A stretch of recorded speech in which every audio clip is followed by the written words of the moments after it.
Hello everyone, how are you doing? This is MD Tech here with another quick tutorial. In today's tutorial, I'm going to show you guys how to turn on or enable picture-in-picture mode on your Android smartphone.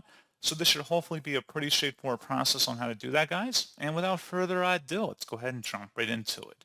So all you have to do is open up your Android smartphone and then scroll up on the screen, select the settings gear button right here, and then you want to go down and select where it says apps. Go ahead and open that up. And then underneath general, you want to select special app access to open that up.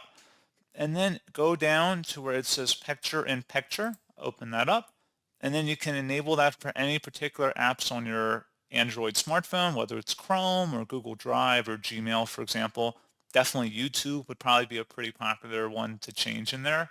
And you just would select it, and then you could either allow picture-in-picture mode by having it toggle to the right, as you see on my screen, or if you click inside the oval, you can turn it off.